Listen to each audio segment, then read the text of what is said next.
Well, welcome to No Buzzwords. We're down to one host today. Adam is taking care of his 4 children by himself. So we've got Kevin Blackwood in the studio. Wow. I feel special today or something. For, the millions of viewers. Am I replacing Adam? Adam, are you gone? No, you're our special guest. Oh, Adam special guest. Yeah, Okay. Adam just ditched us. Well, it is Saturday. Maybe he's got some family things or something. Yeah. I don't know. Yeah, we got it set up. James is so gracious. He's got this studio ready for us on Saturday because, life is busy. Life is busy, so we just snuck this little podcast into early Saturday morning, get it recorded, and try to get everybody home early. It is about the best time to get it done Saturday because usually no one's got anything really going on Saturday morning, except maybe waffles and pancakes. Exactly. So we'll just hit record while we're eating our waffles and pancakes. It's a great idea, And the coffee, which I'm drinking right now, is pretty nice. Thank you, by the way. Oh, you're welcome. This is delicious dark roast. Do you know what kind of dark roast it is? I said dark. I said it needs to be roasted and it needs to be dark. And they said, okay. I mean, it has to get in my veins. Good old Starbucks. Yeah. Yeah. I like Starbucks coffee.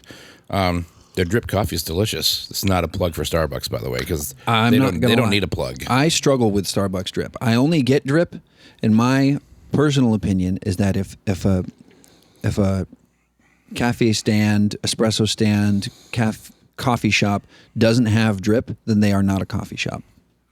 Then there's no point in evaluating them at all, for me. I agree. I mean, sometimes Starbucks has so much stuff, so many sweet and pretty drinks, pink, blue, green, whatever. And I go to them, it's like, do you guys have coffee here?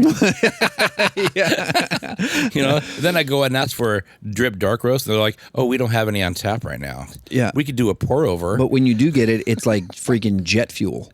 It is, yeah. I think Starbucks, they alter their beans in some mysterious way. Because if I am what some people would call a caffeine sensitive person. I freaking love coffee, meaning it hits my system really hard. Oh yeah. And so But you're a salesman. You need that, right? Yeah. Okay. Well, I have my, just like the podcast, I have my coffee at a specific time in the day. I drink it sometimes as early as 5 a.m. or something like that. And then I got to be done drinking coffee before noon. If you're still drinking coffee after that, my brain gets weird, and I don't feel great. I'm about a 2 to 3 cup of coffee a day guy. So 2 in the morning, and I'm talking only an 8-ounce cup of coffee. Okay, they're not big cups. Yeah. Really, it's 2 of these Starbucks Grandes, basically. That's 2 8-ounce cups right there, and I'll do that to get me going. It has to be a dark roast, and the reason I like dark roast is because it has less acid in it than a lighter roast, and I get the acid reflux sometimes. Not that much anymore. It's now that I'm doing a kind of a new diet, but anyways, I love Indonesian coffees. So wow, Indonesian coffees like Sumatra, Mocha Java, Sulawesi. These are all Starbucks coffees. They sell them all, and the Indonesian coffees have less acid in them than other coffees around the world. Interesting. Yeah. Maybe it's something in the soil. I'm not sure. Soil, the climate.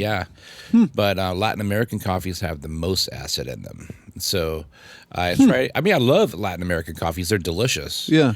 I like coffee from everywhere. Yeah. And but Indonesian coffees, I usually tend to buy Sumatra. Have you noticed that the do you get whole bean? I buy whole bean and I grind it. Yeah. I just bought, shout out to the Salt and Kettle, downtown Paulsbo. I needed a new grinder because my Cuisinart, it's still works, but the little blade in the center has a plastic encasing centerpiece. Yeah. And that snapped and broke. Oh. And so I had a bunch of plastic in my ground beans, and I was like, it's probably about time to get a new grinder. We got a lot of microplastics in our bodies already. That's what I said. It was just an extra dose. Just an extra dose of my extra dose. Microplastics that morning. Macroplastics in my coffee that morning. Yeah. So I went down there and I got a manual grinder. Oh, nice. I got a manual grinder. It looked like it was going to be too small, but it fits exactly how many beans. I do 5 scoops every morning, and it fits exactly 5 scoops of coffee beans, and I just nice for 5 minutes. Do you put your coffee in a carafe or a thermos kind of a thing? Oh, I like that. Every morning. That's your thing. Every morning. I love it. Yep. I drink, let's see, this is full and then this is full. And when I'm done with these two, I'm done Do you with actually I'm done pour with that my from the coffee. carafe into your cup, or just drink it right out of the I carafe? pour it out of that into this because I just like drinking out of a mug. Yeah. Yeah. If I'm on the ferry, I'm drinking out of a mug. If I'm in the car, I'm drinking out of a mug. I have a Yeti. Somebody got me a Yeti. I don't ever use it. Yeah, I don't I've ever never use seen one in the woods, but a Yeti. But I like that mug. I mean, a slippery pig mug. That's a place that I miss. I know. I miss because I've played a lot of gigs there. Yeah. In my life. I mean, a ton of gigs. And my 50th birthday party was at the Slippery Pig. Was it really? Yeah, and my wife put it on, and she organized the whole thing. I don't even know how she did it, but I mean, she got it all going and got all this food and desserts and told people about it. And I was playing about 7 bands at that time. Now I'm down to like 5 or 6, but A manageable 5 or 6 bands. exactly. Wow. So I had like all 7 bands play at the gig. At your birthday? At the birthday party. Yeah, I played with them. Holy It cow. was really fun. Wow. It was so packed. I remember Dave and Shauna said it was one of the most busiest business days they've ever had. Wow. Like, it was right before Christmas because my birthday is at the end of November, on the 26th, if anyone wants to buy me a birthday Hey present. now. All right. Okay. Mark And, it. yeah. And they said they made so much money, like they were able to catch up on bills. Wow. The employees were able to pay for their Christmas. I mean, it was like super packed. Dude, you need to do some other businesses the favor of having your birthday. That was an epic. That was an epic one, man. That's awesome. It was really fun. It was a very memorable night. Yeah.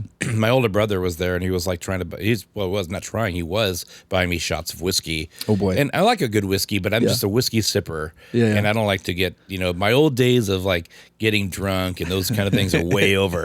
Like I do not want that feeling anymore. Right. So he'd buy me shots, but I think because I was playing so much, I just worked it out of my system, so I didn't really get drunk, which is good. Nice. Yeah, so I'm like, I'm glad for If that. I want to drink, I need to drum. Everyone's trying to buy the drummer shots. I'm like, man, Oh, my I'm not like gosh. really a drunkard anymore. At least 7 shots because all 7 bands were there. Right. Anyways, but it was a good time. I mean, that was a shout out to the Slippery Pig. I had a lot of great memories at the Slippery Pig. And they had good food too. Good sandwiches. Everything they did was great. Shout out to Brock, their chef. The I head never chef met Brock. I think he was at least the head chef to me. He was, but they had a great crew there. I miss all those guys. Yeah, they had a great. I don't think they call it a Philly cheesesteak, but it was like, well, I think they called it the Paulsbo cheesesteak, right? Yeah. That Really good. was really good. Yeah, That and their was Irish Jew is really good too. I don't know if I ever got like- that. Pulled pork, a fried egg. Yeah. Oh man, all kinds of good stuff. Yeah, dude, they heaped it on. Yeah. Anyways, We had Dave on last Saturday and just sat down and talked with him. And it's like there is mixed emotions, but there seems to be between him and Shauna an overwhelming sense of like relief. that's what I get too. Yeah, they seem happy in their day jobs. Yeah. I'm like, so there's something to say for that. Sometimes You just clock in and clock out. I know. I mean, I owned a. Speaking of coffee, I owned a coffee shop for a while. Really? Yeah. So I didn't know that. You didn't know that, did you? Tell me. Most people don't know. Oh. So in 2006, Okay. I bought, which was called Natural Grounds at the time in Kingston, right next door to McDonald's, which is now called the Cup and Muffin. And I had it for almost 3 years, and I sold. I it to remember. I Mark remember and when it Amy. was called Natural Grounds. Yeah, I remember passing it So every we now and served organic Cafe Vito, which is awesome, by the way. Cafe Vito is my favorite espresso in Seattle. This one girl would come through my drive-thru all the time. Say, "You should sell this to me. You should sell this to me." And this is like a couple years into owning it. Yeah. And first of all, I'll say I call it my $100,000 money pit because it kind of was. Oh boy. Yeah. Yeah. It was like an experiment. Yeah, and there wasn't a stage for you to do your birthday at, No. so you weren't gonna. So I was just like, I was trying to balance teaching drums. I was touring with a band called Jacob's Well, Okay. and it was a little trio, acoustic Christian trio. It was Yeah. really awesome. We had a good time, And trying to acoustic Christian as opposed to electric Christian. Exactly. Electric Christian. We weren't electric. We were acoustic. So it was really fun. Yeah. Had a lot of great memories with that. But I was trying to, manage all these things. I wasn't married, so that was easy. It was just me. But just trying to manage running a business, employees, all this while stuff. being on tour. While teaching drums. Exactly. Wow. You're expecting employees to take care of your business, all these things. Yeah. But the cost of labor and the cost of doing business in Washington State because of our elected officials, I'll just say that, makes it really tough to run a business in this state. Yeah. And it's one of the worst states in the union to run a small business. It's not small business friendly. So if you want to have a small business in Washington and you vote a certain way, maybe change the way you vote. Oh, snap. Just a thought. Ladies and gentlemen, you heard it here. Yeah. I mean, seriously. Yeah. But anyways, so I sold it to this one lady who came through my coffee stand all the time. And I sold it for a loss, and then I had debt for the next 10 years. Oh, man. But they still own it, and they're doing great. Dude, yeah, the cup and muffin is fabulous. Fabulous. It is. They do Dude, their a good job. breakfast Except sandwiches. I have their their breakfast sandwiches are great. I love their grinder. Their Italian grinder is really good. They have drip. They do have drip. They have drip. Yeah. I have to say, though, when they got rid of Cafe Vita, I was a little bummed. And I still like their coffee. It's not as good as the Cafe Vita, but it's a great place. And you're attuned. You're attuned to the coffee bean. I am. I used to go to private tastings at Cafe Vita's roasting shop, in Seattle on East Pike, and my employees even went there to get trained. Really? Yeah. At Vita. Yeah. I go to Cafe Vita every Tuesday in Seattle to meet with a friend of mine. We meet. That's awesome. A month ago, we sat down at Cafe Vita, and it's like kind of near Rainier Valley. It's in the Rainier Valley area. That's where we're going. And do you know who Jamal Crawford is? Jamal Crawford. He's an NBA. He's a retired NBA player, but he's from Seattle, born and bred in Seattle. Yeah, like incredible athlete and super cool guy. Like Marvin Williams from Bremerton. Oh, really? Do you know Marvin Williams? No, I don't know Marvin. He played a long career in the NBA. Really? And he's from Bremerton High School. Dude. Yeah, we got to get him on the pod. Yeah, you should. I don't know where he lives now, but he had a great career. Okay. Yeah. Who do you play for? Like the 76ers. I mean, I think he played for like 3 different teams, but I didn't keep track of him. Yeah. But he was like a star. I mean, oh my goodness. What was his name again? Marvin Williams. Marvin Williams. Yeah. Okay. I might have to get him on the podcast if he's living around. Oh, that'd be sweet. Yeah. That'd be sweet. I love basketball. Oh, you do? Basketball's my favorite. Well, not for basketball. I'm not basketball tall. I'm short. I'm short when it comes to basketball, man. I'm short. Dude, they're so huge. And Jamal Crawford walks in through the door, and I was like, Steve, that's Jamal Crawford. He's 6'6". He's such I don't know him. I've never talked to him, but he just seems like one of the most upstanding. Yeah. Like that's the kind of guy that a young boy should want to grow up to be like. Yeah. A lot of those guys are pretty cool. So I did a gig for the Lenny Wilkens Foundation one time as one of the bands I played in. Of course, I played in a million bands. Yeah. That's what I do, people. I'm a drummer. That's crazy. Don't do it, kids. Find something else. Sorry. Sorry, I got to scratch my back. Here we go. So we played for Lenny Wilkens Foundation. It was really cool. So I got to meet Lenny Wilkens, Spencer Haywood. Wow. I mean, he was like a Hall of Famer. Like, yeah. Slick Watts, Gary Payton, Sean Kemp, the whole shebang. I mean, all these players were there. Like, it was tons of players. It was crazy. Wow. Like, this is awesome. It's like all-star cast. I can't even name them all because there were so many of them. That's so cool. And they were raising money, and I was playing at it, and it was just super cool. Speaking of sports players, and speaking of like more sports players, I was in a band called Cold Note for about 10 years. Okay. And played like kind of funk music. And we played some really, really great gigs. We got to play with Sublime with Rome like 3 times. Wow. Yeah. We've opened up for Sir Mix-a-Lot. We've opened up for Warren G, the hip hop artist. Okay. He has huge hits like the Regulators. Okay. Huge hits. Yeah, like big. Yeah. But anyways, we got to play the Seattle Sports Star of the Year Awards twice. Wow. At Benaroya Hall. Whoa. Yeah, so I was playing in that huge room at Benaroya where the symphony plays. And have you ever been there? Yeah. Yeah. Now, what's that like drumming in a room like that? Scary. Yeah. It's pretty cool. It's challenging because we were playing rock music. It's designed for like a symphony, right? Right. But it's you're hitting your drums and you're just hearing in this big open room with like tiers of seats, and it's huge, right? I don't even know how many people it sits, like 6,000, 7,000. I have no idea. Yeah. But it was surreal. Doing the sound check was challenging.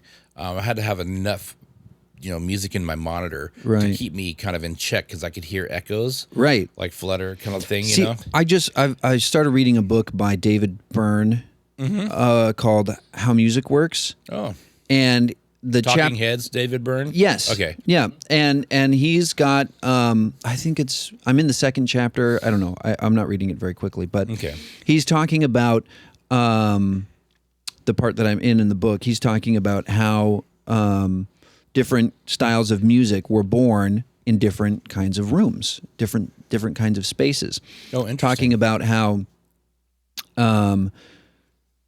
in Africa, the music was mainly played outside, which gave them the freedom. So there wasn't echoes, so they weren't dealing with reflections. And so it's very rhythmic and very, it can be rhythmically very complicated. And that's, the kind of the tribal music that was invented over there is very rhythmic, very fast and complicated. Whereas in cathedrals, there's all these reflections and all of this reverberating sound, which was, I guess, intentional. And so the music that was born in those rooms was like very long-winded. So they would stay in the same key. They would rarely ever change keys. And if they were going to do it, they were going to do it very slowly because the notes needed time to die out before you started changing things. And so I never thought about that. Yeah, it was fascinating to hear him. And then he talked about small clubs and how small clubs for like punk music or different kinds of rock music were, he remembers playing in different venues, and he's like, yeah, this venue was really great for the music we were doing because there wasn't a lot of reflection, or there was a certain kind of reflection. And, I've been thinking about that a lot lately, where now that with the advent of digital technology, and we're able to amplify every instrument, the voice, all of the instruments are being amplified, the drums are being mic'd and amplified. I feel like there's this notion that no matter what the room is, no matter what the space is, we can play whatever we want in any space because we can amplify it, because we can just make it louder. Right. And then hearing you talk about drumming in Benaroya Hall, which is meant for more of those, long notes. Yeah. And not, with all that reflection, with all that noise coming back at you, it makes it difficult to do rhythmically complicated stuff. So yeah, that's interesting. So the first year I played with a monitor, and this next year I played with in-ear monitors, which was a game changer because you're hearing it right there, right? And it was like I'm not going to hear any of the reflections coming off the room from a long distance. When you hit your bass drum, boom, boom. Right. I'm not going to hear that, so I can stay on time. Yeah, I need to stay on time. That reminds me of I was playing with my friend Kara Hess, who shout out to Kara Hess. Yeah, she lives. That's in one of the shows that we played with you. We played with you, and was it like a Battle of the Bands thing? You guys beat us. Oh, that was you did. You beat us at Battle of the Bands. That was Skinny Blue, wasn't it? We lost once to Kara Hess, and you were drumming, and then we lost again to some other band from Seattle. Oh, okay. Yeah. We remember Brent Driscoll? Oh yeah. Brent Driscoll put on like a Battle of the Bands at the Slippery Pig. And that's right. And and we were all in it. Yeah, and then Kara, you guys did an incredible show. Oh, thanks. Kara. Yeah. I love playing with her. Wow, there's so many names. Brent Driscoll. So he, I play the band Skinny Blue, and we have 3 records. He actually recorded and mixed the first record we did at Robert Lang. Oh, wow. Our second record we did at a place called Rabbit Hole Studio. Hey, shout out to James Newman. to the room we are in. Yeah, exactly. It was a great record. It turned out really great. Yeah. And a third record we did at my friend Sean Perry's studio, Cedar Swamp Studios. It's just his little home studio. And then our friend Brandon Bush over in Hawaii now mixed it.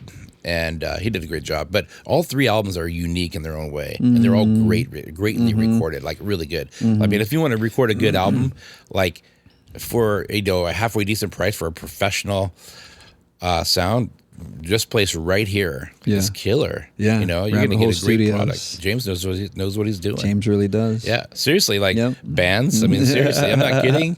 Like, if you want to get a good product, get your stuff together and then, make sure you're rehearsed and come in here and record. It's like you're going to get a good product. But anyways, Kara Hess, we're working on a 3rd record right now. And I recorded. Is she in Washington? She's in Nashville, right? But she was just here last week. Oh, we sweet. played three gigs.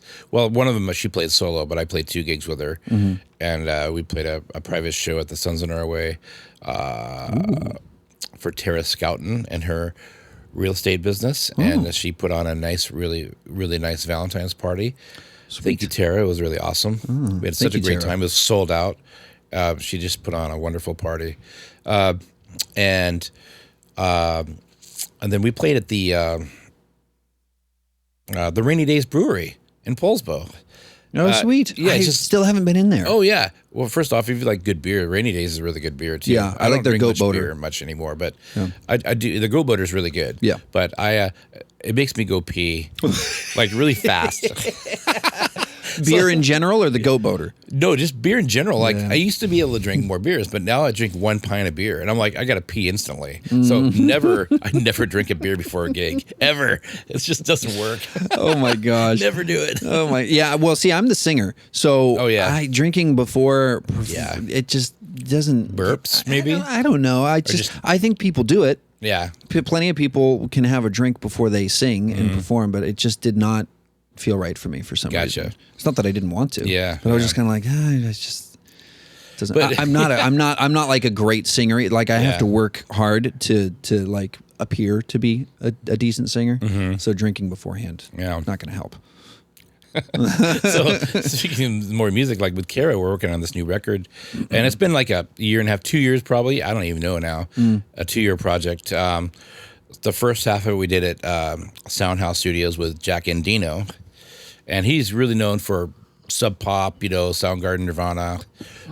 He's kind of the Sub Pop guy. He's historic in the Seattle scene sound, right? Wow. He's an old guy, crotchety old guy, Jack Endino. I like that guy. He's a sweetheart, man. He's awesome.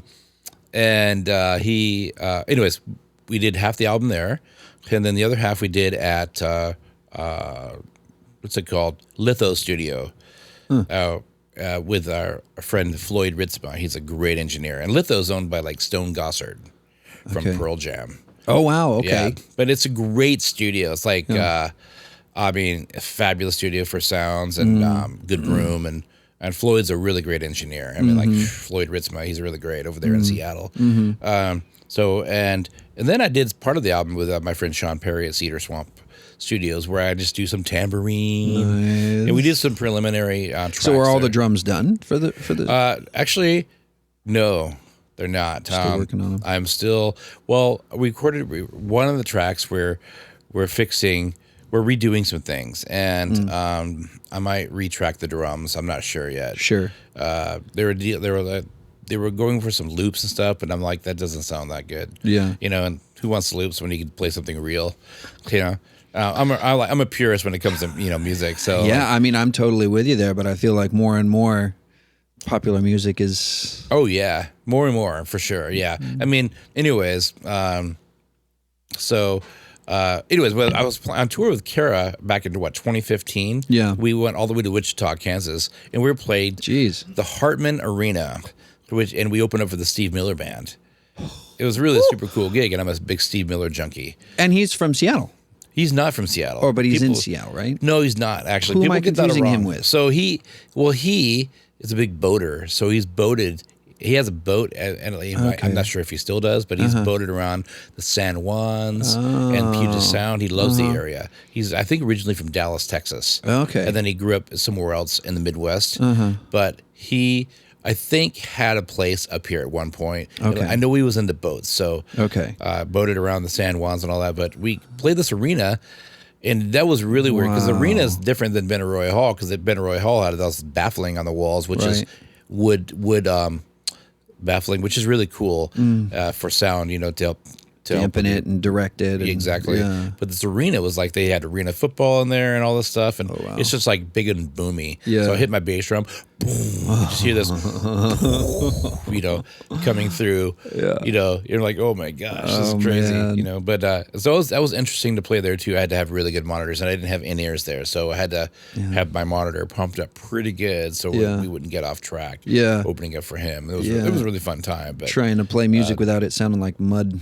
Yeah, exactly. Yeah, that was just another playing in a big room and situation. Yeah. But lots of good things. Yeah. I mean, hearing you talk about like all of the work that you've done, it's something that being a musician, I've never played, gigs to the level that you've been a part of. I've never played with groups at that level. It's always been just local Kitsap, a little bit over in Seattle. But and it's always been just a hobby for me. Sure. Me and my band, we only ever did it for fun. And there were definitely like aspirations, but never expectations of like the kind of success that our favorite bands had or anything. So I was interested, like as a musician, I've had a few times where I was humbled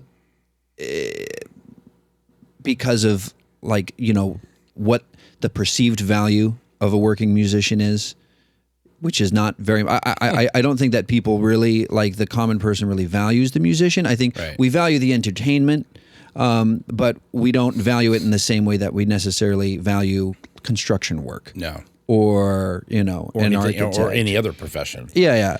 So like as I have a little question here. So as a musician, I feel like their musicians are generally undervalued. And my opinion is that the musicians are undervaluing themselves, and that's kind of like the precursor to the being undervalued by the general public. And as somebody who works so hard at music, like, have you run into that a lot where you're kind of like you're working hard and the fruits of your labor are not necessarily commensurate with the work that you've put in? Wow, that's a big question. I mean, I think we are musicians in general are undervalued. I feel like you can go a lot of different directions with this question. If you look at the symphonies around the country now, they're packed full of Asians, like Japanese and other countries, right? Because they actually have the performers. Yeah. Because the other countries have a value system in their music. It's actually something that they love and they work hard at being great at. Okay, making music great again. Oh snap! Whoa, yeah. So it's seriously we've lost the value of what it means to be, I think, a good musician or a good performer in this country. Like it's just it's gone by the wayside, and that starts from our educational system, right? And we've cut budgets in music and arts programs all around the country. And music and arts, we've pumped more money into sports, which I'm a big sports guy. Sure. I love baseball, and I played all the way to just a part of a year of junior college. Yeah. And I love baseball. Yeah. And, I even tried out. I did an open tryout for the Kansas City Royals and the Seattle Mariners. When I was young. Sweet. Yeah. I was way into it, but I'm only 5'8" and short and not fast enough. All these things. Oh. So size. If I was 6'2" or whatever, different story maybe. I'm not 6'2". I'm just above 6 foot, just below 6'1". Yeah. With my shoes on, I'm 6'1". Yeah. So anyways, we put money into other things, but science and has proven that if you're musicians do better in other subjects, like chemistry and science and math, and music is math. Think about that. Right. Totally. We're dealing with note values. Right. And I have to teach math every day when I'm teaching in my studio. So we've kind of like let that go by the wayside a little bit. And then it creates basically this scenario where music over the years has just gotten devalued.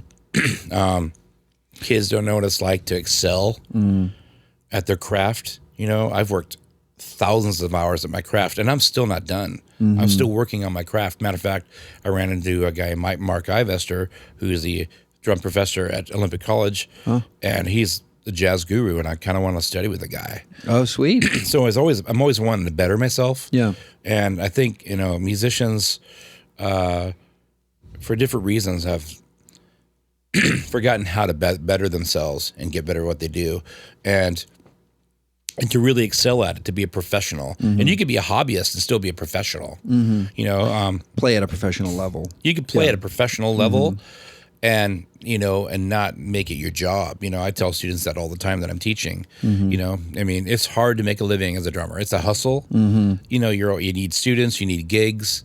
It's hard, especially when you have a family. Right. But like I do. But anyways, I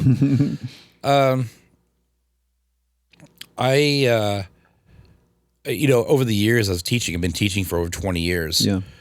I've had many clients come up to me, especially, I hate to say this, but especially the ones from Bainbridge Island that are professionals, like doctors, lawyers, and things of that nature or whatever. And, they get their PhD and master's degrees and stuff like that. And they're like, they come up to me and go, hey, so what do you do for a real job? I'm like, Yeah, see, that's kind of what I'm getting at. And not only, we're both practitioners of music, but we're also both consumers of it. Exactly. And I've noticed that over the years, the way I consume music has changed. When I was younger, before Spotify, before YouTube, before Apple Music, I had to get a CD or listen to the radio, and so if I wanted to listen to a specific song, there was some work that I had to do to listen to that specific song. It wasn't so easy, and of course it's gotten easier over this, over the last century, where it's like to listen to music, you had to find musicians. Yeah. Or you had to learn how to play. You had to become a musician or find musicians. That's the only way you could consume music. Yeah. And then, then radio, then vinyl, then all the different platforms that music has been dispersed on, and now it's become, ubiquitous with every moment of society. When you're driving, you're listening to music. When you're walking through the store, you're listening to music. When you're walking down the street, you might be listening to music. If you want to, you could be listening to music 100% of the time, wherever you're at. And it's like as common as the air we breathe. Totally. And so I think that that's played a role in my own life. I recognize that I have devalued the music that I listen to. Because it's as cheap as air. Yeah, I see where you're coming from on that. Yeah. And so how do I instill in myself a value for a music, how do I respect the work of a musician like a Kevin Blackwood, who's worked so hard to develop a skill set and can plug into any kind of, you can plug into any genre. You're pretty much, you're an incredible musician. Appreciate that. You're very admirable, and I think a lot of musicians in Kitsap look up to you for that reason. Well, that means a lot. I mean, yeah, I'm humbled. But how do what do we do in this culture that we're in, where music is just, it's as cheap as air, and you don't really place value on it? I don't know if I have an answer for you. It's just it's a value system that has to be instilled in you from the parents or from a school system or something. I come from an era where when I first started playing drums, we didn't have YouTube. We I listened to records. Yeah. I even had an 8-track player. I mean, come on. Like, I hated it. But, we put on the music and I had to like listen to it and learn how to play drums. And I didn't even know what they were doing. I just listened to it and tried to fake my way through the song. Yeah. And then if a drummer was coming through town to do a drum clinic, Yeah. it was in Seattle. Yeah. So I'm like, I'm going to go over there and try to go to this drum clinic. Yeah. And see this guy or girl, whoever is playing at the time, Yeah. right? And we just had to bust our asses Figure it out. Yeah. to become good musicians. I think that instilled value into us for sure.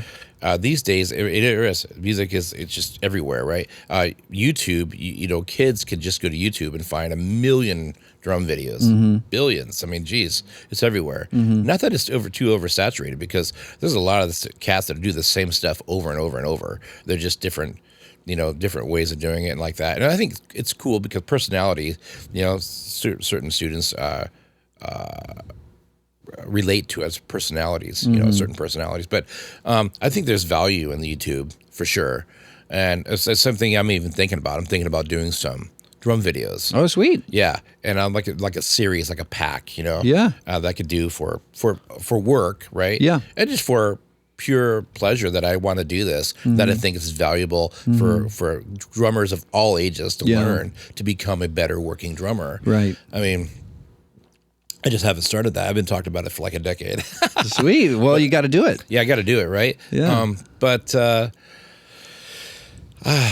Man, I don't know if I have an answer to your question, really, like a solid answer. Yeah. To where we get our values, for music and Yeah.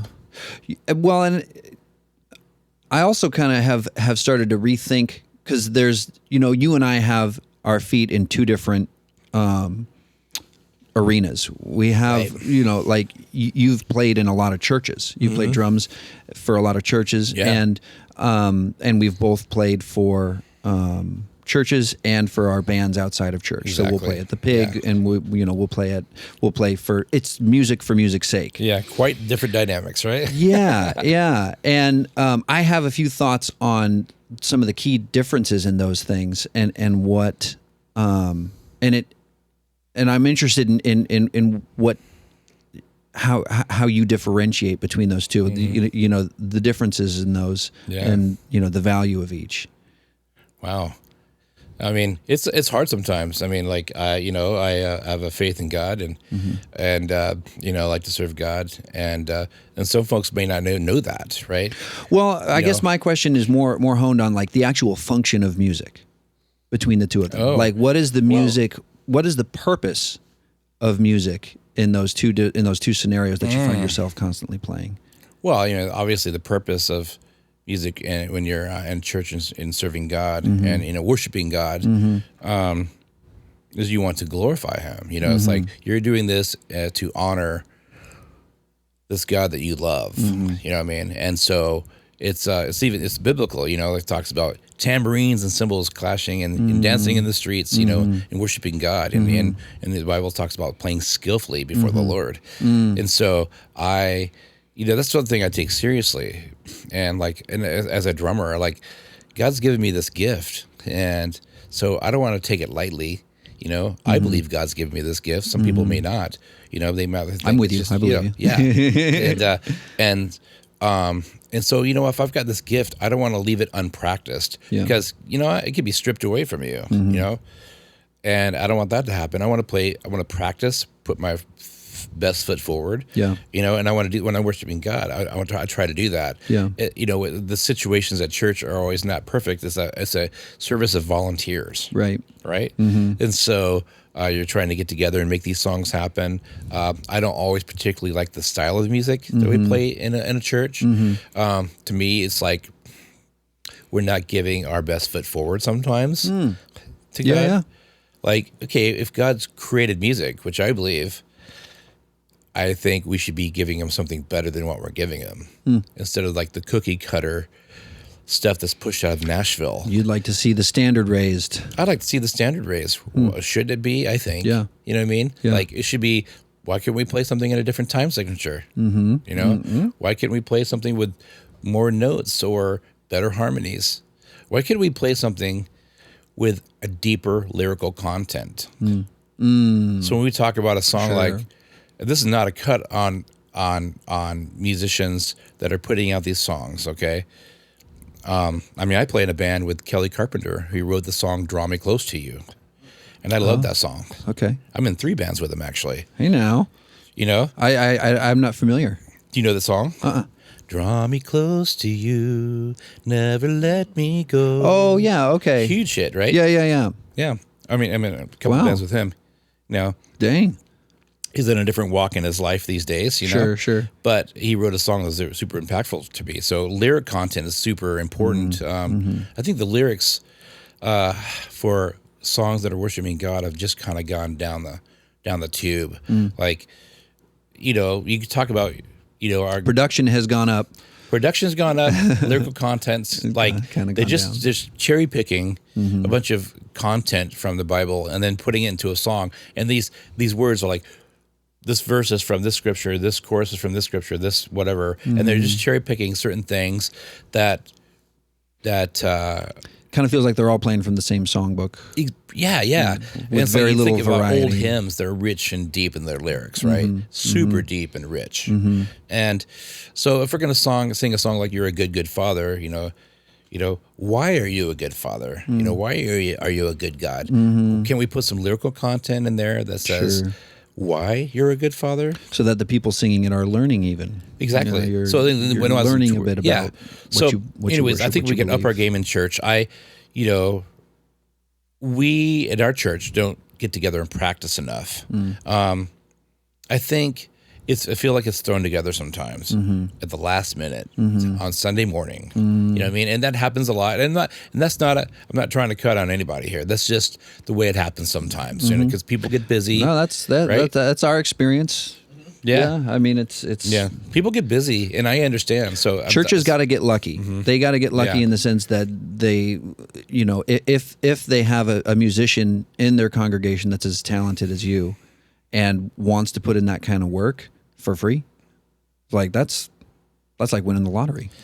You know, and so you know, you're probably only going to get a small hand. You're lucky to get 2 of those, right? And then you know that whatever group that musician is a part of is still going to be drawn back by the weakest link. Yeah, and so the music can never necessarily reach that that level. And then you practice. Say you practice on a Thursday night for a Sunday morning service, and I actually don't make a lot of the practices because I'm working a lot, which is hard. But I could play the material pretty easily, and we never play the material exactly like the way the artist wrote it, right? Which is fine. We just do it our own way. Here's a thought experiment. Okay, let's put you in the shoes of church leadership, and maybe you're on the deacon board or you're the pastor or something, or you're somebody who's thinking about the service as a whole. Yeah, and you're kind of like you're struggling with the music portion the same way that you are now. What do you think the remedy is? What do you do? Like how do you approach that? How do you fix that? That's a hard one. So you know, some churches go out and hire professional musicians, right? And I can see the pluses and minuses of that, I guess. You know, do you want someone that's on stage who's this professional musician that's going to make your music sound better up there leading your congregation into worship when a person might not even like God, might not have a relationship with God at all? What do you do with that? You know, is that even proper? Right. You know, but it's going to make your music sound good. And I think when your music sounds good, your congregation enters into worship in a better way. Like you want to enter in this place of, you know, the Holy of Holies. Like you want to get in enter in this place where your mind can be free to enter into worship with your God. And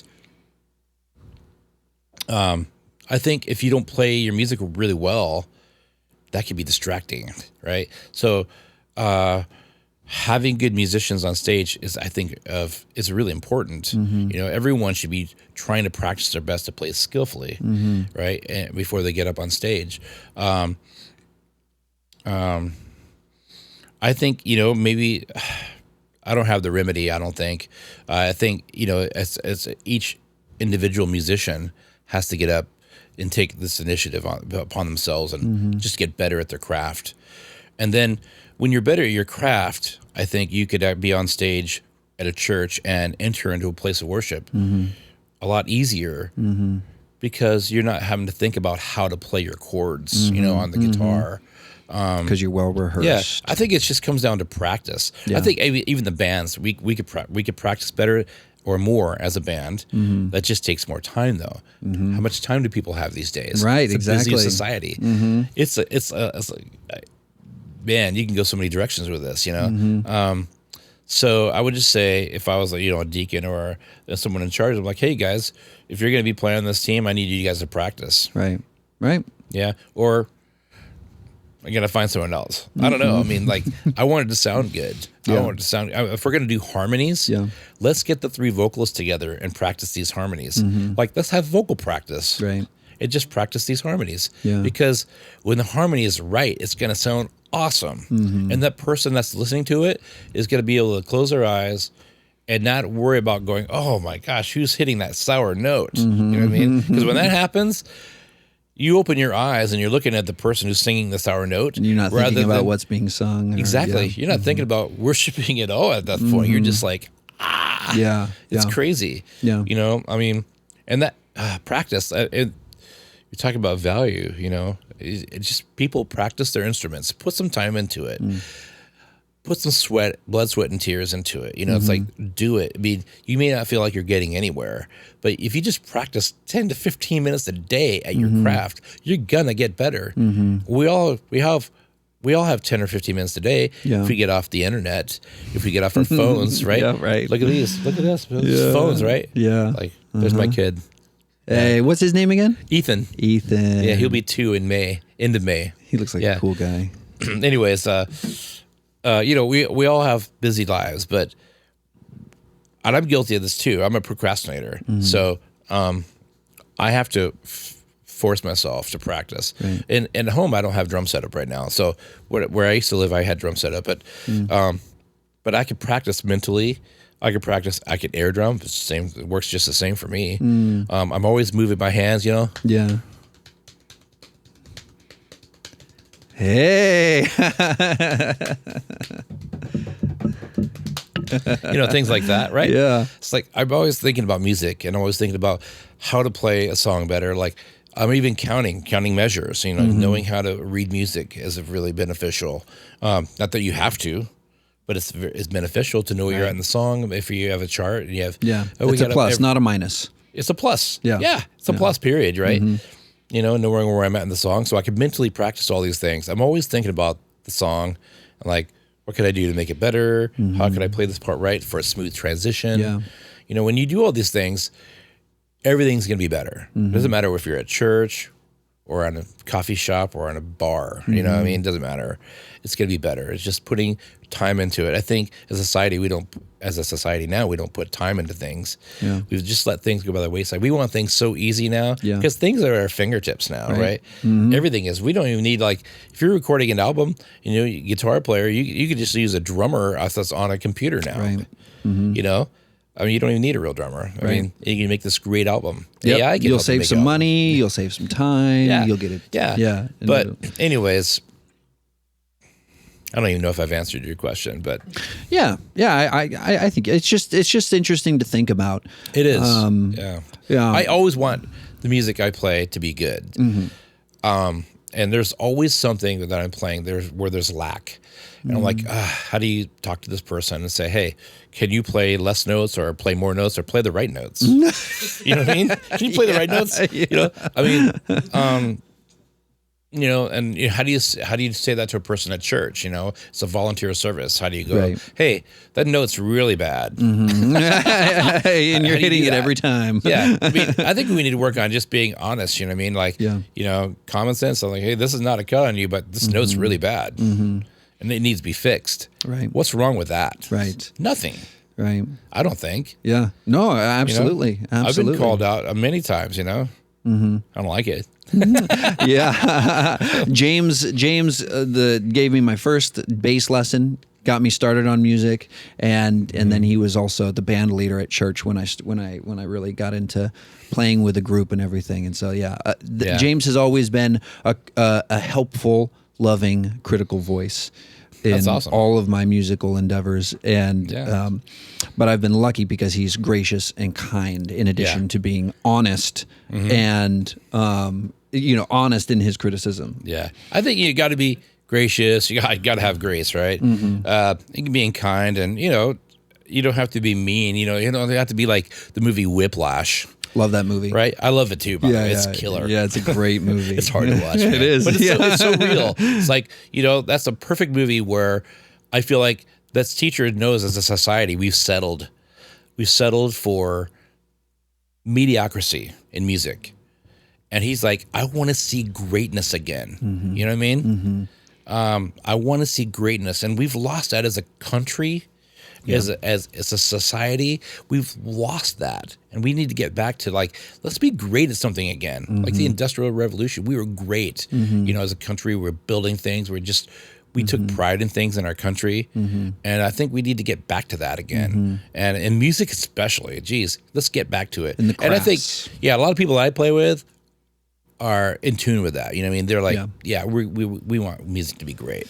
So I play with great musicians, and.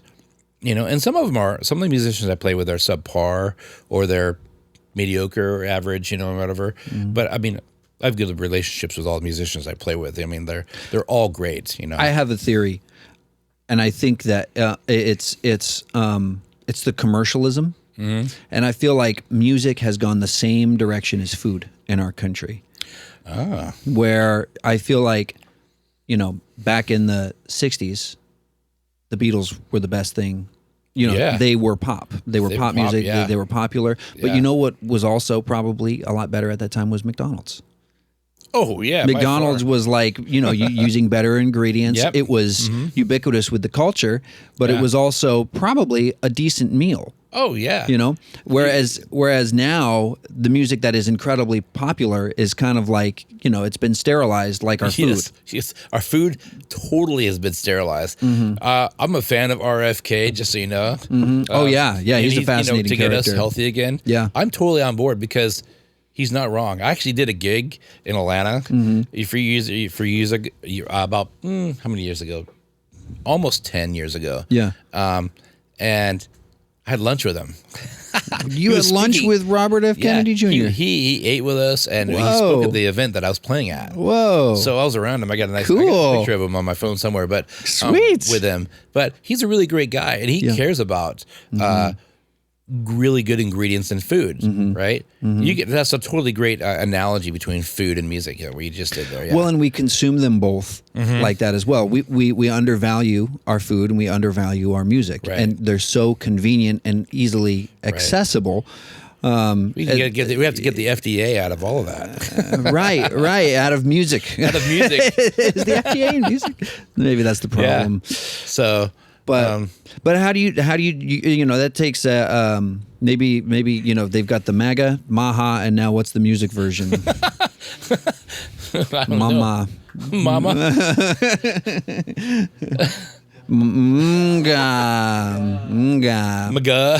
Yeah, there's all these little things. Yeah, interesting. Yeah, that's funny. Yeah, but it's just it's the constant consumption of music, the constant consumption of food, the constant consumption of movies. It's just the I don't know if it's the volume of it all that's caused it to be dumbed down and undervalued. But yeah, it seems like a really troublesome thing to walk back. Right. Like, how do we walk that back? And I know for me, it's like we're recording an album here with James slowly over time. And, we're not we're not trying to sound like what's popular. We're just Right. trying to play the music that's what you coming do. to us. Right. You know, we're just trying to write the thing Yeah. that we find inspiring. And so it's kind of like, you know, I don't think any algorithm is going to be picking up these songs. Right. You know, this is just the music that we like to play and get recorded. So we just want to see ourselves from the beginning, where it's just an idea. Now the song is finished. Now it's well rehearsed. Now it's recorded. Now we can listen to it. And then beyond that, it's kind of like, well, it's probably not going to go very far beyond that. So we have to find satisfaction in just the creation of it, and know that it's not really going to yield much fruit outside of just personal satisfaction. I feel satisfaction when I do original music, and we're doing music. You know, most of the bands I'm in, we do music that, you know, that I like and that we're proud of, even if it goes nowhere. You know, we're proud of it, and it's who we are. You know, it's like a home cooked meal as opposed to a drive-through. Yeah. So everyone I play with that does original music, and I love making original music more than playing covers for sure. But covers pay the bills more. You know, in my world, yeah. A thought that I want to get off my chest is with music. One thing that I've noticed a difference in when I play in the church versus when I play outside of the church is that in the church the music is not the center of attention. In the church? In the church, that the music is calling your attention to something. Whereas in my band, say La Cora, when we're playing a gig, what we're trying to be is the center of attention. Yes. So it's kind of like my hope is that everyone who's in the building that we're playing music in, that their attention is centered on the band and the music that we're playing. Yeah. And it's like that we want to be your focus. We want these songs to be your focus. Whereas in the church, the songs themselves and the musicians are saying we're calling the attention of everybody in the room to what we're singing about. Yeah. I think, you know, I think you kind of nailed it on the head. Yeah, at church, the focus is not the music. It's to draw you in and to draw people in, you know, because music is one of those things that draws people in, right? So it can draw you in, and then they're going to hopefully hear a good message that speaks to their heart, you know, and they could change their lives, right? Yeah, for sure. When you go out there playing a regular gig at a coffee shop or at a bar or at a brewery, wherever you're at, you're the center of attention. Right. I mean, you want it to be like you're the center of attention, like I need all the accolades in the world, you know, but you want it to be, you want your music, for when I'm playing a gig, for me, it's not about me. People draw near to me and they want to get to know me or whatever, and they want a drumstick signed or whatever, you know, whatever. I'm fine doing that. I have no problem. And I try to talk to everyone I can at a gig, because I'd love to be personable with people. But the more it's like popular I might get, or the more bigger gigs I play, I cannot get to everyone. Sometimes I feel bad because I don't like to ignore anybody. Right? You like to connect. I like to connect and just say, hey, good to see you. Give them a hug, a handshake, you know, something like that. So like I never liked sports stars that didn't want to say hi or connect or maybe sign a kid's shirt or hat or whatever. Yeah. That to me bothers me. But I understand they're all where they're at as well. Right. Because there might be, who knows how many T-shirts they've signed up to that point already. Yeah. And how many kids want that hat signed? Is there 50? He's trying to get to the locker room, right? You know, it's like, so I get it. So I get the whole, you know, you got to juggle, but you know, but when I'm playing music, I don't want the attention to be about me. I want my music that they like, if they're there, right, to be impactful in their lives. Like, in other words, I want it to change their mood, or I want them to go away feeling satisfied. Like, I just went out and just heard this great music. Yeah. And when someone leaves a gig and they're satisfied, like they had such a great time at like an outside gig, to me, that's like satisfaction. Like, my purpose was gotten across to them. So it's almost like what I'm hearing you say is the center of attention should be the interplay between the audience and the musician. Well, yeah, or just the song in general. Like the song speaks to them in a melodic way. I love, like, I listen to this music on the Sleep app, you know, and it's just this droning music with the keyboards and synthesizers. Yeah, it'll like the chords in the music totally. Oh, man, if I start thinking about a memory or something that's sentimental to me. The chords in that song just bring me to tears. You know, like how music moves you and kind of like triggers your emotions. Yeah. It totally does, right? Yeah, absolutely. I think when our songs, when we're playing out in the outside world, can reach like people like that in different ways, it's pretty special. Like, you've done your job. Someone's like, man, that song just, I love it. You know, it just helps me think about this or that. It puts people in a certain perspective in their life or whatever. There's so many scenarios, right? And that's on the outside world. I think when on the church world, the way you're describing that too, you're describing music very much as a service to the listener. kind of, You know, because you're talking about these are the kinds of chords that we need to play to help people have to accommodate this emotional experience. Yeah. You know, and ultimately we're playing those kinds of chords because we like them personally, right? Right. We wouldn't play those unless if we didn't like it, we wouldn't play it, right? So whoever's writing the song, it could be a whole band, it could be one person, and we're just arranging, right, in the band. Like when I play with Kara Hess, she writes the songs, and we come in as a band, right? And I come up and I have a drum part, and she goes, "Oh, I like it or not," right? Right. And we try to work on writing the right part for that song, and so that's just collaboration. Yeah. But we try to get to a point that we like it. And Yeah. as long as when we like it and we're happy with it and can listen to it, then we hope the crowd or the listener can enjoy it as well, Right. and get something out Then of it. it's ready to be shared. Then it's ready to When be shared I'm with the happy public. and I'm satisfied with what I'm writing, I feel like, okay, now it's good enough to share. Exactly. Yeah. And now artists are finicky, so because they're never really happy, or they're really never really satisfied with their product. Yeah. They're like, I could have did better, or I mean, it's all right. You know, this or that. Like, It's never perfect. there's never an end result, right? It's never Right. perfect. You just have to be happy and okay with what you have. Like if we're recording an album or what we have on tape, okay, Yeah. this is not going to get any better. Right. We could try different things, but it's not Right. going to get any It'll get better. different. It'll get different. Yeah. But when we're satisfied, we think the crowd will be satisfied, and then they could take something from that. Yeah. You know, if it's a sentimental time in their life, you know, a melodic value, a lyric value, a lyric that really speaks to them, right? Yeah. And then, you know, in church, kind of the same thing in a way, because you want the lyrics to be impactful in church. The lyrics, I would say, would technically come first, right? I think maybe Yeah. in a church, just because the lyrics are speaking to who you're worshiping, right? And then a melodic value is important. We're talking about you were talking about how music in church is used to draw people in, right? And at a bar or something like that, music's where the center of attention. It's Right. kind of true. Yeah. However, I think certain churches, the music is the most important. Like, you know, like Bethel Church, I don't know Sure. much about them. I really don't, actually, so I can't speak too much. But it seems like music is the big attention, Right. and maybe their message is second. But I might be completely wrong. Right. Well, yeah, the music from these mega churches is what most people know about them. Maybe if you're in the congregation, maybe the focus is different. Exactly. When They you're probably there, have but- great classes, Bible studies, midweek groups, whatever they do, right?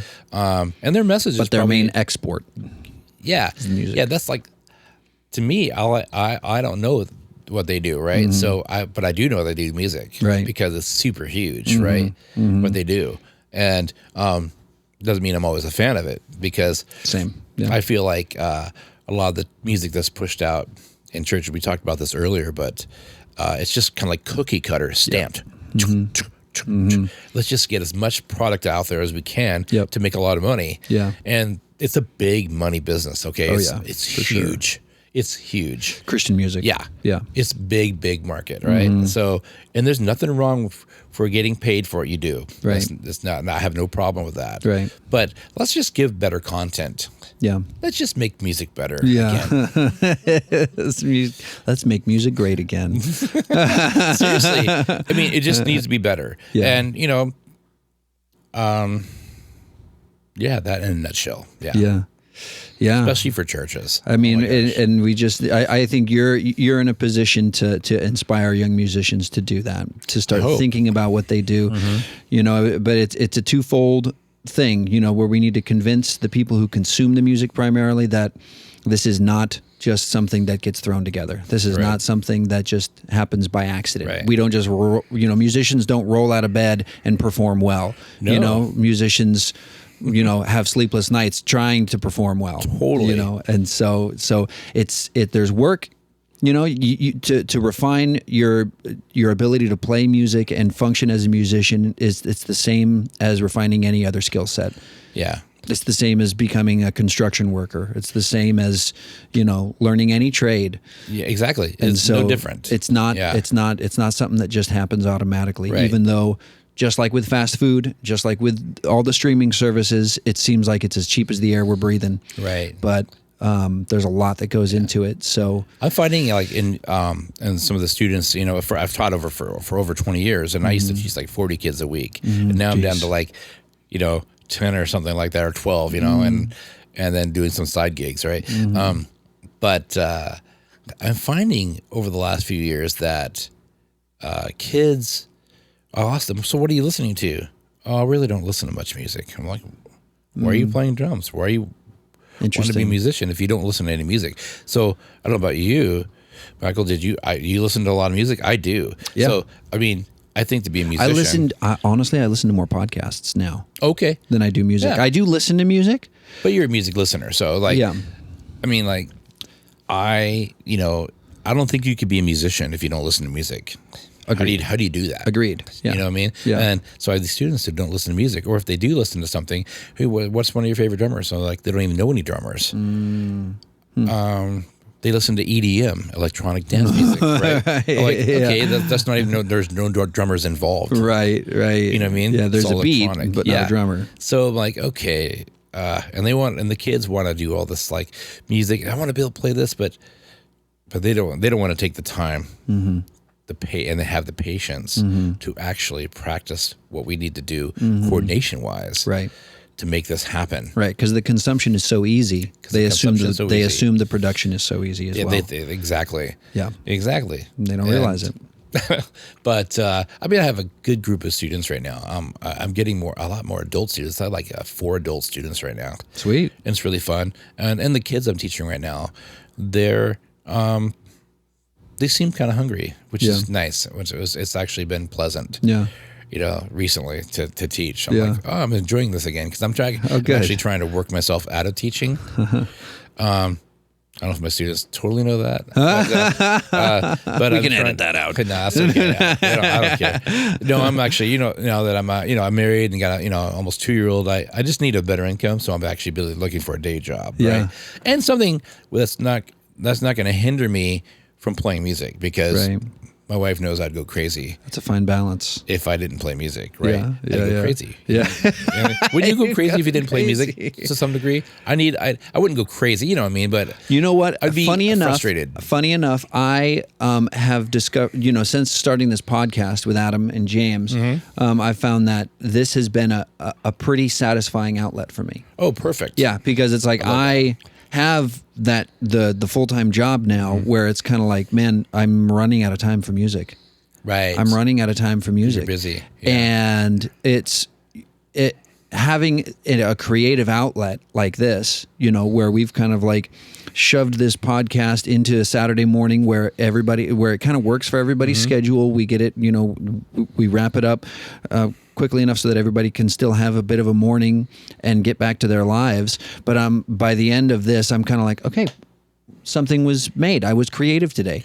I think that's great. I kind of I get that totally. So you're doing something that satisfies your soul. You know what I mean? And I'm just looking for like, where can I fit a creative outlet? Right. Where can I fit that? And right now, this is where it's at. Another thing for me is when I'm not drumming. I'm not a big book reader. Because I wasn't a good reader when I was younger. I'd read a chapter and I had to read it again because I didn't retain the information. Same I was here. an audio learner. So if you read me a book, Michael, I'd be like, oh, I could remember everything because I just absorbed it. Yeah. So I like audiobooks, or I don't listen to a lot of audiobooks at all. But I mean, if I am going to listen to read a book, it's going to be an audio book. Yeah, yeah. You know, I mean, I do read, like, I have a Bible app, you know, which works pretty good. Yeah. And I can hit play and it'll read it to me. Yeah, that's nice. You know what I mean? But anyways, I mean, I practice reading because it's just good practice, good for your mind, right? Yeah, yeah. And it keeps you sharper. Yeah. And I'm way better at it now than I used to be. Yeah, yeah. But my therapy when I'm not drumming is I like to cook. I mean, I'm trying to lose weight right now. Yeah. But my weight issue is because not just because of partly genetics, but because I come from a fat family. you know what I mean? Yeah, But my dad, he died really young at age 50. I miss him all the time. He's great. He inspired me to be a drummer too. But heart disease and all the things in my family. But anyways, Sure. a side note. But I love to cook. And I like to cook really delicious, healthy things. And when I was younger, I kind of wanted to be a chef. But I never followed through with any of that stuff. Yeah. I'm really bad at follow through in my life. And that's just something I said, work in progress, right? Sure. Yeah. I'm always working on that. And I have, I call him my life coach, and he is actually a licensed life coach. I think he's about 80 years old now. My friend Jack, he's been really instrumental in my life the last few years, and just give me little ideas and little helpful hints to, like, you know, Stick with it. Stick with it, and start with small goals. You know what I mean? Yeah. And, you know, set timers on your phone for like 20 minutes to do things. Well, I mean, for what it's worth, I mean, you've had a big impact on this community. And you continue to have a big impact on this community, and I think that, you know, you're going to be remembered for that impact. And there's a lot of value in the time and the effort that you've invested in the people that you know. And I think there's a lot of. I think that's money can't buy that. Money can't buy that. And I think that you have a real legacy. Well, I appreciate that. I mean, I'm like, if I was thinking about that just the other day, you know, like what. You know, because my wife and I thought about maybe moving, you know. I'm originally from Alabama. Okay. So the South, right? Yeah. My whole entire family, we moved up here with no family when I was a kid. Wow. And my friends and all their friends and everything became family to us, right? Yeah. And so, I mean, I know my family in Alabama. Most of them are gone now, but I have cousins left and a couple aunts and uncles. But we think about moving sometimes because it's getting a little stuffy around here sometimes, you know, in Washington State, even though we love Washington, right? Yeah. But like, what would that be like for me? Like, I'd be starting fresh and new, and like you said, I have kind of created like kind of a legacy around here, like impacting. And that, for me, it's very important to know, you know, that I've been impactful to kids or adults or whoever throughout the years as a drum teacher, as a role model, as a, you know, moral values of some sort, you know. I mean, to have that legacy, that is important to me. Yeah. You know what I mean? And it's valuable. And I look back, how would people remember me when I'm gone? And I think that would be the greatest memory, you know, legacy is just like, this guy, wow, you know, he taught me how to play drums. He taught me some life skills. He taught me how to be a good person or whatever. Yeah. And I ran into people all the time. I may be in a bar, you know, Costco, anywhere. And they're like, hey, Kevin, do you remember me? You used to teach me when I was 10. Wow. You know, and they're like 30 now. Yeah. You know? Yeah. I'm like, wow. Yeah. I ran into, I was playing at the Paulsbo Blues and Jazz Festival. Shout out to Mary Gorman and Joel Holsey. Paulsbo Blues and Jazz, I was pretty involved with that. I played in it twice, and I was also helping out with it.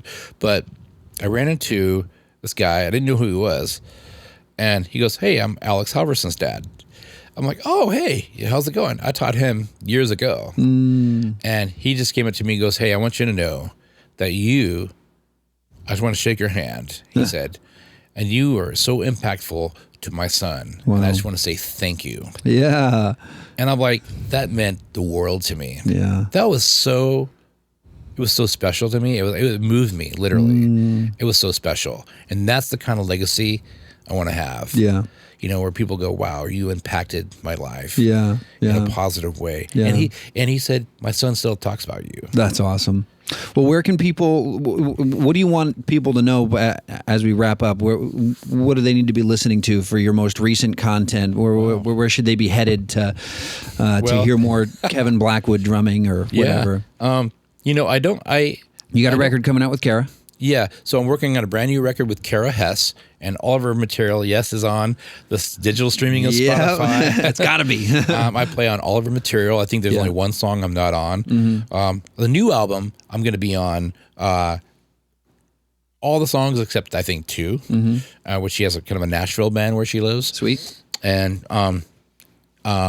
anyways, that we should expect that album out probably by spring, late spring maybe. Sweet. And it's sounding really good. And I have the newest Skinny Blue record. It's called Skinny Blue 3. Sweet. Like the Roman numeral 3.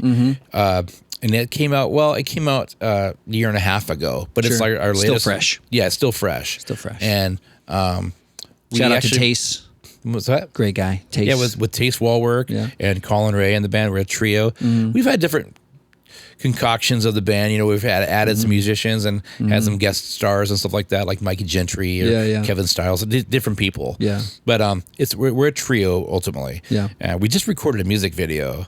Oh, sweet. Zach Fleury actually recorded it. What's it called? Well, it's a song called "I Tried," but it's not released yet. Oh, okay. Yeah, I might have a copy. I might be able to find it for you just so you can see it. Okay. And I'm not sure. I don't think we have it released yet per se. But I'll have to get back to you on that. But so it's not on YouTube yet. Sure. Well, it's not released on YouTube as far as like the public. Yeah, sure. Yeah. So gigs wise, keep an eye out for that.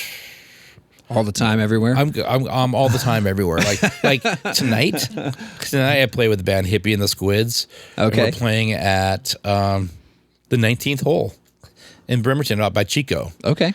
So playing there. This will probably be live early, either Sunday or Monday. Okay, gotcha. Yeah. So that gig will be past and gone, but so I played a lot of cover bands. You know. I'm in the Van Morrison tribute band, Backstreet Jelly Roll, which I think it's a great tribute band if you like Van Morrison. Okay. We're playing April 20th at the Tulalip Casino. Sweet. Oh, wow. Yeah. Okay. So it's a big venue there. Yeah. It's awesome. It's a cabaret room. It's a really killer room. Okay. What was the date on that again? April 20th. April 20th. Yeah, it's a Sunday night. It's actually Easter Sunday. Okay. So I'll probably be playing drums at church for Easter morning service. Oh, busy day. Have a kind of an early Easter brunch, and then it'd be heading over to like Marysville area as far as the Tulalip Casino. That's a drive. It's crazy. Yeah. My life gets a little crazy sometimes with managing drumming, a wife and a kid. You know how it is. Well, thanks for making some time for No Buzzwords. Thanks a lot. I had a great time, Michael. Yeah, man, Thanks of course. for having me, and you should come back. Okay. And we'll continue the conversation. Yeah, maybe if I come back, maybe I can do some drumming. Do some hand drumming. That'd be fun, dude. Yeah, absolutely. Okay. That'd be awesome. Thank you, everybody, for listening in. Thank you, Kevin. Thank you, James. And miss you, Adam. See ya. Bye. Bye.